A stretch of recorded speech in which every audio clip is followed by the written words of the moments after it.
Welcome to this quiet journey through time. Tonight, we're going to explore the incredible story of the Roman Empire.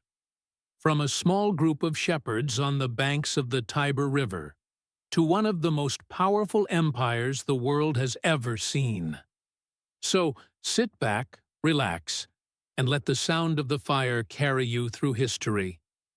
This is the rise and fall of ancient Rome. It all begins with a legend. Romulus and Remus, twin brothers abandoned as infants, were raised by a she-wolf in a cave known as the Lupercal. As they grew older, they decided to build a city. But conflict arose between them. Romulus, in a moment of anger, killed his brother. And so, in 753 BCE, the city of Rome was born, named after Romulus himself. The early days of Rome were ruled by kings. 7 in total, each contributing to the structure and culture of the fledgling city. The last of these kings, Tarquin the Proud, ruled with such cruelty that the Romans overthrew him.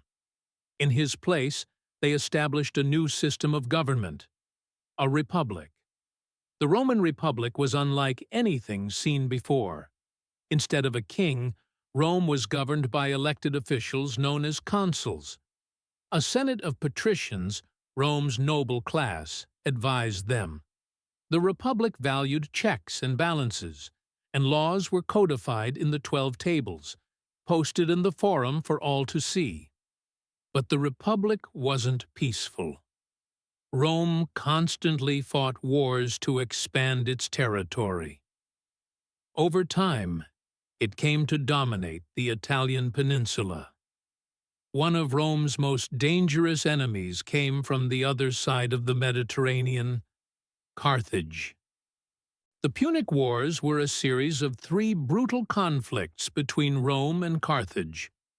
The most famous Carthaginian general was Hannibal, who marched his army and wore elephants over the Alps to invade Italy. For years he terrorized the Roman countryside, but Rome adapted, and in time Scipio Africanus defeated Hannibal at the Battle of Zama. Carthage was eventually destroyed. With Carthage gone, Rome turned its gaze elsewhere. It conquered Greece, parts of Asia Minor, and Gaul, modern-day France. Generals like Julius Caesar led campaigns that brought immense wealth and power, but also personal ambition. As Rome expanded, cracks began to form within the Republic. Julius Caesar, once a general, returned to Rome as a hero. But he wanted more than just praise. He wanted power. The Senate feared his ambition. In 49 BCE, he crossed the Rubicon River with his army, an act of war. Civil war erupted. Caesar emerged victorious and was named dictator for life. This alarmed many, who feared the end of the Republic. On the Ides of March 15th, 44 BCE, Caesar was assassinated by a group of senators who believed they were saving the Republic. But it was too late. His death triggered more civil wars. Eventually, his grandnephew and adopted son, Octavian, defeated all rivals and became Rome's first emperor, Augustus. The Republic was gone. The empire had begun. Under Augustus, Rome entered a period of peace and prosperity known as the Pax Romana, the Roman peace. For over 200 years, the empire was relatively stable. Roads connected distant provinces, aqueducts brought fresh water into cities, and the Colosseum hosted games and gladiator battles. Daily life in Rome varied greatly depending on one's class. Patricians enjoyed luxury and influence. Plebeians, the working class, lived in crowded apartments called insulae.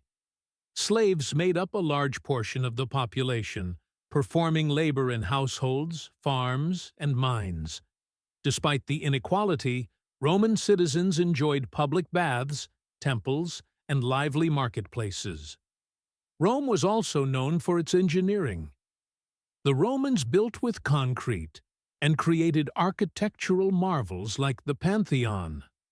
Their roads stretched across Europe and Africa, allowing armies and merchants to travel efficiently. The empire reached its greatest size under Emperor Trajan in the 2nd century. It stretched from the deserts of Egypt to the forests of Germania, from Britain to the shores of the Black Sea. But maintaining such a vast empire was expensive and difficult. Problems began to mount. Corruption in government, heavy taxation, inflation, civil wars and succession crises weakened Rome's stability. Plagues and famines took a toll on the population.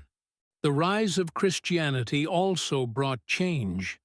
Initially persecuted, Christians gained acceptance under Emperor Constantine, who converted to the faith.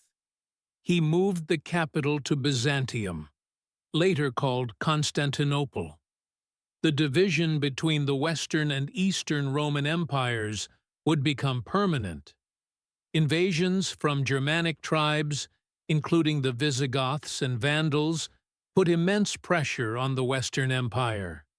In 410 A.D., Rome was sacked for the first time in 800 years. The empire's grip continued to slip. Finally, in 476 A.D., the last Roman emperor of the West, Romulus Augustulus, was deposed by a barbarian general. The Western Roman Empire was no more. But the Eastern Empire, known as the Byzantine Empire, would continue for nearly another 1,000 years. The Roman Empire, though gone, left behind a legacy that endures. Its laws, its language, its architecture all continue to influence our world. Latin evolved into the Romance languages. Roman law became the foundation for many legal systems, and Roman roads still form the backbone of many modern highways. So, as the fire crackles and you drift toward sleep, remember the story of Rome, an empire born from myth, shaped by ambition, and remembered through the ages. Thank you for listening. Sleep well, and until next time, good night.